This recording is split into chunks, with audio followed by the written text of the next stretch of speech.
Steel plant ప్రైవేటీకరణ వ్యతిరేకంగా ఈ రోజు మీ నియోజకవర్గంలో జరిగింది. నియోజకవర్గం అంటే మీరు ఉండే నియోజకవర్గం గాజువాక. విశాఖపట్నం స్టీల్ ప్లాంట్ ప్రైవేటీకరణ అనేటువంటి అంశం ఈ రోజు కాదు, దాదాపు కొన్ని సంవత్సరాలుగా ప్రైవేటీకరణకు వ్యతిరేకంగా జరుగుతున్నటువంటి పోరాటాలు కానీ లేదా ప్రైవేటీకరణ అనేటువంటి అంశం మీద ఉమ్మడి తెలుగు రాష్ట్రాలకు సంబంధించినటువంటి ప్రజలు ఏ రకంగా ఒక సెంటిమెంట్గా తీసుకున్నారు అనేటువంటిది మనందరం చూసాం. ఇదేదో ఒక నియోజకవర్గానికో ఒక ప్రాంతానికో ఒక జిల్లాకో సంబంధించినటువంటి సమస్య కాదు. ఇప్పుడే పెద్దలు బొత్స సత్యనారాయణ గారు కూడా మాట్లాడడం జరిగింది. విశాఖపట్నం స్టీల్ ప్లాంట్ ఏ పునాదుల మీద వచ్చిందో, ఏ పునాదుల మీద ఈ ప్రాంతానికి ఈరోజు విశాఖపట్నం అంటే ఉక్కు నగరంగా పేరుగాంచిందో మనందరం కూడా చూసాం. దానికి ఎంతమంది బలిదానం జరిగిందో, ఎన్ని పోరాటాలు జరిగినాయో, ఎన్ని సంవత్సరాలు దశాబ్దం పాటు ఏ రకంగా పోరాటం జరిగిందో, అప్పుడు ఉన్నటువంటి కేంద్ర ప్రభుత్వాన్ని ఏ రకంగా మెడలు వంచి అప్పటికే ప్రపంచంలోనే అత్యంత శక్తివంతమైనటువంటి నాయకురాలుగా ఉన్నటువంటి ఇందిరాగాంధీ మెడలు వంచి సాధించుకున్నటువంటి స్టీల్ ప్లాంట్ ఈరోజు ఈ కష్టాల్లో ఉంది అనేటువంటి పరిస్థితుల దగ్గర నుంచి ఈరోజు ఒక గొప్ప అవకాశం. గతంలో మేము 5 సంవత్సరాలు అధికారంలో ఉన్నప్పుడు ఏ రోజు కేంద్ర ప్రభుత్వం నిర్ణయం తీసుకుందో ఆ రోజు నుంచి దానికి వ్యతిరేకంగా పోరాటంలో, అది ప్రత్యక్షంగా కానివ్వండి పరోక్షంగా కానివ్వండి, ఉన్నటువంటి కార్మిక సంఘాలకి, పోరాటం చేస్తున్నటువంటి పోరాట సంఘాలకి, పోరాట కమిటీకి అన్ని విధాలుగా సహకరించినటువంటి సందర్భాలు మీ అందరికీ తెలుసు.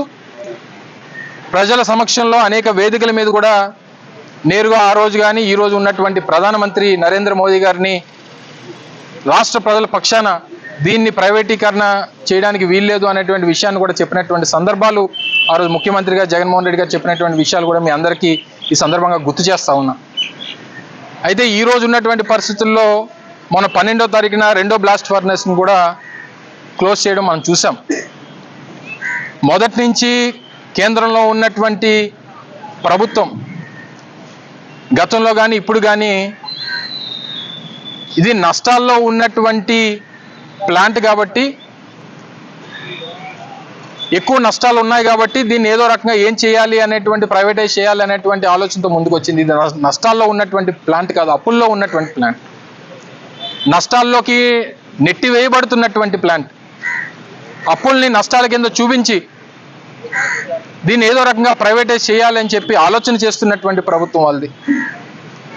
ఈ సందర్భంలో ఇప్పుడున్నటువంటి కేంద్ర ప్రభుత్వం వారికి ఉన్నటువంటి సొంత రాజకీయ పార్టీ బలంతో ఏర్పాటైనటువంటి ప్రభుత్వం కాదు. అనేక వారి మిత్రపక్షాలు, ఈరోజు ఉన్నటువంటి తెలుగుదేశం పార్టీ ఒక 16 మంది పార్లమెంట్ సభ్యులు, లేదా వారితో పాటు ఇక్కడ కూటమిలో ఉన్నటువంటి జనసేన పార్టీకి సంబంధించినటువంటి ఒక 2 పార్లమెంట్ సభ్యులు, వీరందరూ కూడా అక్కడ మద్దతు పలికితే కేంద్రంలో ఏర్పడినటువంటి ప్రభుత్వం ఈరోజు దేశంలో పరిపాలన చేస్తూ ఉంది.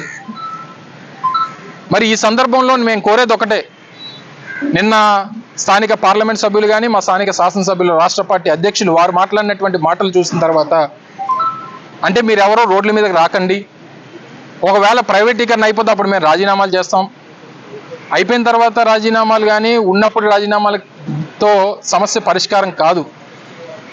మీరు కానీ మీ పార్టీ అధ్యక్షులు వారు లేదా మీ పార్టీ రాష్ట్ర ముఖ్యమంత్రిగా ఉన్నటువంటి చంద్రబాబు నాయుడు గారు చెప్పాల్సింది ఏంటంటే, మేము ప్రజల తరపున, కార్మికుల తరపున, రాష్ట్ర ప్రజల తరపున వైఎస్ఆర్ కాంగ్రెస్ పార్టీ కోరేది ఒకటే, ఈ ప్లాంట్ ప్రైవేటీకరణ ఆగాలి అంటే చంద్రబాబు నాయుడు గారు కేంద్ర ప్రభుత్వానికి ఒకే ఒక మాట చెప్తే ఇది అవుతుంది. మీరు కానీ విశాఖపట్నం స్టీల్ ప్లాంట్ ప్రైవేటీకరణ చేస్తే కేంద్రంలో మీ ప్రభుత్వానికి మేము మా మద్దతుని విత్డ్రా చేసుకుంటాం అనేటువంటి మాట చెప్తే ఇది ఆగేటువంటి ప్రసక్తి ఉంటుంది తప్ప, అంతా అయిపోయిన తర్వాత మేము రాజీనామాలు చేస్తాం, మేము రోడ్ల మీద కూర్చుంటాం, మేము పోరాటాలు చేస్తామంటే ఇది ఆగేది కాదు, జరగదు, జరగబోదు అనేటువంటి విషయాన్ని కూడా ఈ సందర్భంగా మీ ద్వారా తెలియజేస్తూ, వైఎస్ఆర్ కాంగ్రెస్ పార్టీ స్టాండ్ నిన్న కానీ ఈ రోజు కానీ రేపు కానీ ఎప్పుడన్నా ఒకటే, ప్రైవేటీకరణకి వైఎస్ఆర్ కాంగ్రెస్ పార్టీ వ్యతిరేకం వ్యతిరేకం వ్యతిరేకం అనేటువంటి విషయాన్ని మొదటి నుంచి చెప్తూ వచ్చాం, దానికి కట్టుబడి ఉన్నాం. దానికి ప్రజల పక్షాన, కార్మికుల పక్షాన, ప్లాంట్ పక్షాన ఏ రోజు ఎక్కడికన్నా ఏ పోరాటానికన్నా వైఎస్ఆర్ కాంగ్రెస్ పార్టీ ఎప్పుడు కూడా సిద్ధంగానే ఉంటుంది అనేటువంటి విషయాన్ని కూడా ఈ సందర్భంగా తెలియజేస్తా ఉన్నాను. నేనేం వాళ్ళు రాజీనామా చేయమని అడగట్లేదే. వాళ్ళే చేస్తారు. వాళ్ళు చేస్తాం, వాళ్ళు ఏ రకంగా చేస్తారో మాకు తెలుసులే, కానీ వాళ్ళు చేసినటువంటిది లెటర్లు, ఇచ్చినటువంటి లెటర్లు, మళ్ళీ కోర్టులకు వెళ్ళి నా ఎమ్మెల్యే సభ్యత్వాన్ని కాపాడండి, లేదా నా పార్లమెంట్ సభ్యత్వాన్ని కాపాడండి, ఈ రకమైనటువంటి చీప్ ట్రిక్స్ అనేటువంటివి కరెక్ట్ కాదు. ఫస్ట్ ఆఫ్ ఆల్ నేను క్లియర్గా చెప్తున్నాను. నేను చెప్పిన దాంట్లో కానీ మా పార్టీ స్టాండ్లో కానీ ఏదైనా తప్పు ఉంటే మీరు ఇప్పుడే అడగండి, చెప్పండి. ఈరోజు కేంద్ర ప్రభుత్వం, మోడీ గారి ప్రభుత్వం కేంద్రంలో ఒక పక్క తెలుగుదేశం పార్టీ, ఒక పక్క జనతాదళ్ నితీష్ కుమార్ గారి 2 చేతి కర్రల మీద ఈరోజు కేంద్రంలో ప్రభుత్వం నడుస్తూ ఉంది. ఏ కర్ర పోయినా ప్రభుత్వం కూలిపోయేటువంటి పరిస్థితి ఉంది. ఇంకో 4 సంవత్సరాలు 9 మాసాలు ఇంకా కాలం ఉంది. ఈ సమయంలో ఇటువంటి హుకుం జారీ చేయాల్సినటువంటి బాధ్యత ఈరోజు రాష్ట్రంలో ఉన్నటువంటి ప్రభుత్వం మీద ఉంది. నిజంగా ఆ రోజు కూడా మా మద్దతుతోనో లేదా మా అవసరంతోనో ఆ రోజు కేంద్రంలో ప్రభుత్వం ఏర్పాటు ఉంటే డెఫినెట్గా అదే చేసేవాళ్ళం. ఆ మాట జగన్మోహన్ రెడ్డి గారు మొన్న ఎన్నికల్లో చెప్పారు, దానికి ముందు ఎన్నికల్లో కూడా చెప్పారు. సో ఆ రకంగా ఆ మాట చెప్తే ఎందుకు ఆగదని అడుగుతా ఉన్నాం. ఈరోజు 3,000 కోట్లు 2,500 కోట్లు దేనికి ఇస్తామని చెప్పని అంటున్నారు? ఉన్నటువంటి ఎంప్లాయీస్ని తగ్గించడానికి, వాళ్ళకి వీఆర్ఎస్ సెటిల్ చేసి పంపించడానికి మీరు డబ్బు సాయం చేయాల్సినటువంటి అవసరం లేదు. ప్లాంట్ని ఏ రకంగా కాపాడాలి, ప్లాంట్ని ఏ రకంగా ప్రైవేటైజ్ కాకుండా చూడాలనేటువంటి దాని మీద ఏదైనా సలహాలు, సూచనలు మీరు ఇచ్చుంటేనో, మీరు నిర్ణయాలు చెప్పుంటేనే బాగుండేది అనేటువంటిది మేము చూస్తూ ఉన్నాం. నేను ఆ రోజు కూడా గాజువాక నుంచి పోటీ చేసినప్పుడు కూడా చెప్పా. నిజంగా ఆ రోజు నరేంద్ర మోడీ గారు అనకాపల్లి వచ్చినప్పుడు చెప్పడం జరిగింది. ఆయన రాకముందే చెప్పాం, మీరు మోదీ గారితో ఒక ప్రకటన చేయించండి, వాళ్ళు మేము పోటీ కూడా పడాం, మేము విత్డ్రా అయిపోతాం అనేటువంటి మాట చెప్పాం. ఇది రాజకీయాలకి ఒక 5 సంవత్సరాల పదవి కోసం, ఇంకో దానికోసం ఇన్ని కోట్ల మంది ప్రజల తాలూకు సెంటిమెంట్ అయినటువంటి స్టీల్ ప్లాంట్ని ఏమి చేసినా సరే, ఎంత త్యాగం చేసినా సరే దానికి తక్కువే అనేటువంటి విషయాన్ని మరొకసారి ఈ సందర్భంగా తెలియజేస్తా ఉన్నాం. వైఎస్ఆర్ కాంగ్రెస్ పార్టీ పోరాటానికి ఎప్పుడు మద్దతు పలుకుతూనే ఉంటుంది. దీన్ని కాపాడుకునేటువంటి దానికి మా వరకు ఎంతవరకు వెళ్లాల్సిన అవసరం వచ్చినా అంతవరకు వెళ్తాం అనేటువంటి విషయాన్ని కూడా తెలియజేస్తాం.